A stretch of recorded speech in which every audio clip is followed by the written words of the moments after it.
It's October 12th, 1971, and another remarkable event is about to be uncovered by Arion, Rebecca, and Olly, the Retrospectors.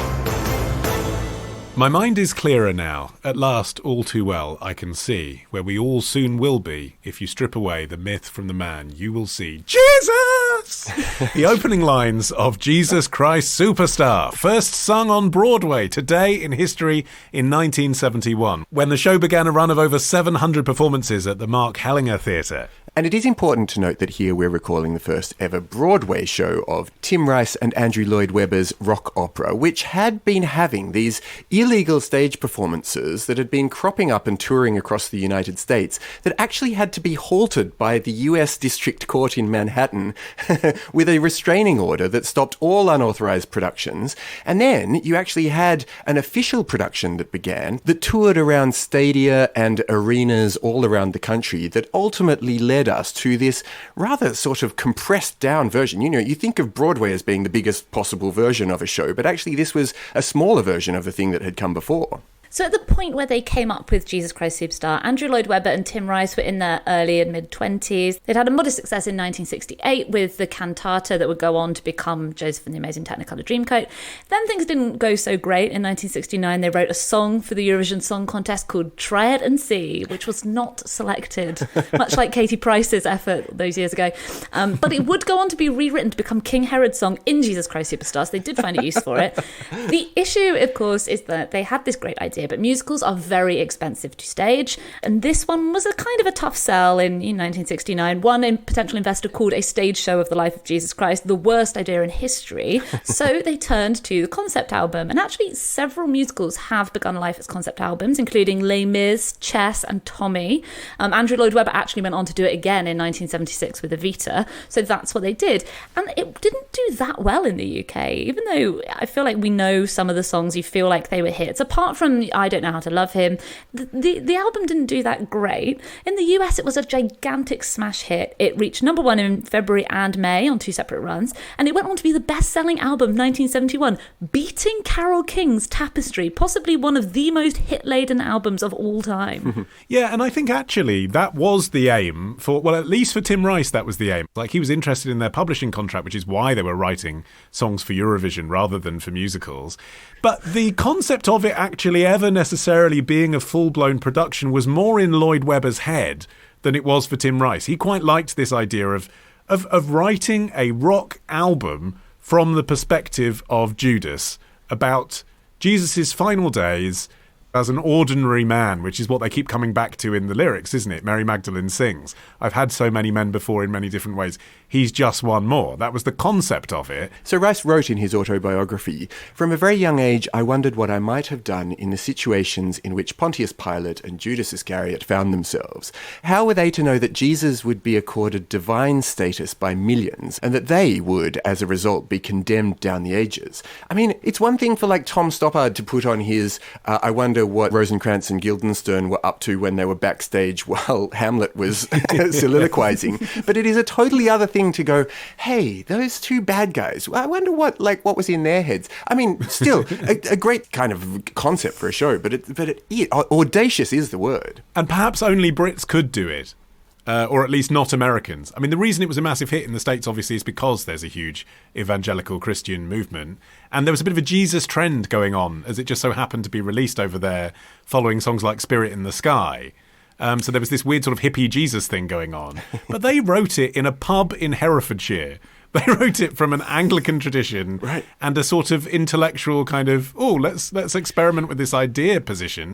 In an environment where you're not expecting that just because you explore an idea to do with Jesus, everyone's going to be upset about it like they are in America, because that doesn't generally happen in Britain. That's not people's first reaction. We're just, but frankly, less devout here. Mm. Yeah, it was very much a part of a trend that was going on at the time, because Jesus Christ Superstar would open 6 months after Stephen Schwartz's Godspell opened off Broadway, and that proved that there was an atmosphere, there was an appetite for, a dirty, weird Jesus story.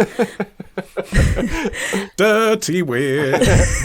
Jesus story. And so that was the controversy. There was some controversy. It was obviously very popular in the States. A concert performance of the album drew an audience of 13,000 people at Pittsburgh's Civic Arena in 1971. So there was a big audience for it. But yeah, there was a controversy around the fact that, as you touched on, Olly, it portrayed Jesus as a human with human emotions, such as, doubt, fear, most controversially, horniness. This was really hammed up in the initial production as well. Lloyd Webber and Rice weren't super happy with the way it turned out. It was produced by Robert Stigwood, who'd already produced Hair and O Calcutta on the West End, so he was well versed in controversial shows, but it was a bit much. And it felt like a lot of the critics who saw it, British critics had actually been flown over for the premiere, felt like it wasn't controversial in a creative, interesting way, and that actually it was just a little bit tacky. But nevertheless, its success was ensured by the fact that by the time this Broadway production opened, the double album had already sold 3.5 million copies around the world.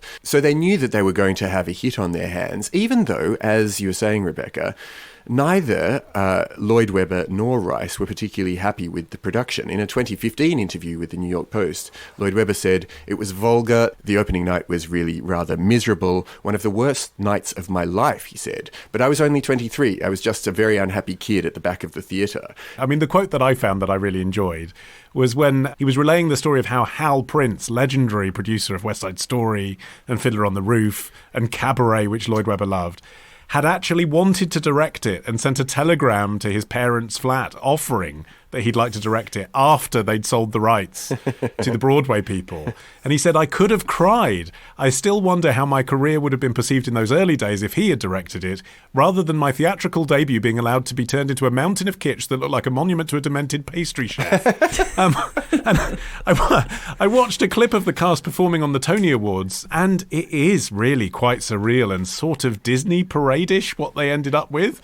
It's all the characters kind of wearing mad outsized costumes and doing sort of odd, like Hair-like type choreography. What? And you're sort of watching it thinking that there's the central idea of this is Jesus and Mary singing to each other, African-American Judas. There's enough going on. Yeah. Do you know what I mean? You've done enough. You don't need this. What's the pastry chef reference? They were just wearing these mad costumes that looked, I don't know, like giant pretzels. Almost like, when you try and get children to eat their vegetables by having someone dress up as a giant broccoli. They look like that. It did get nominated, though, for Best Musical at the Tonys, alongside some other shows that we will have heard of. Grease, Follies, this was a good year. But also, Ain't Supposed to Die a Natural Death, me neither. No. And the winner of the Tony Award for Best Musical in this year, Two Gentlemen of Verona. Wow. That classic Shakespearean musical, which I've never heard of. I mean, the fact that one really is a sign that Jesus Christ Superstar was damned with faint praise, really. Even though Lloyd Webber himself gave it a much harsher review in later years, at the time, the critics, it was even worse, really, that the critics weren't saying, "Oh, this is too edgy for Broadway." They were saying, it's fine, it's good, there's some good songs in it. The Guardian excellently summarised the show as the work of two young Englishmen from an original story by God. That's what I love about Jesus Christ Superstar, because it enables actors to say, doesn't it, in their CVs in programmes, Jeffrey originated the role of Jesus Christ in the touring production of...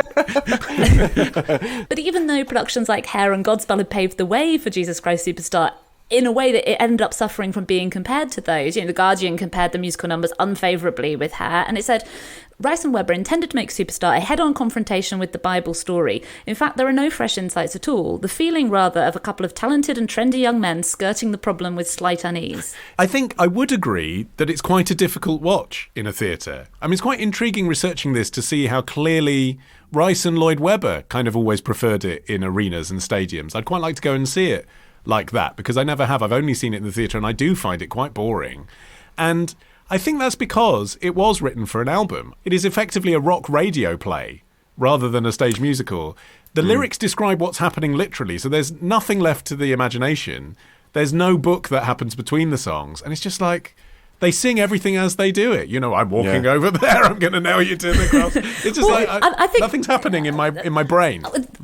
think that's part of the reason they ended up having this big problem before the show went on with the unauthorized stagings, because a sung-through musical is very easy to stage unauthorizedly. It's not like you have to find out what they're saying in between the songs. You just have to sing all of the songs from the album that you've got at home. But also that is very Rice Lloyd Webber, isn't it? Like Cats is just a parade of cats going, I am this cat and I am that cat. And Starlight Express is like, I'm the old rusty train and I'm the new electric train. Like, that is what you've got.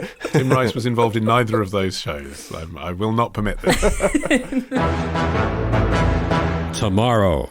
He had 4 brothers and 2 sisters. All 4 of his brothers served honourably without defecting to Nazi Germany. Ditch the ads and get a Sunday episode when you join Club Retrospectors. Subscribe now on Apple Podcasts, part of the Acast Creator Network.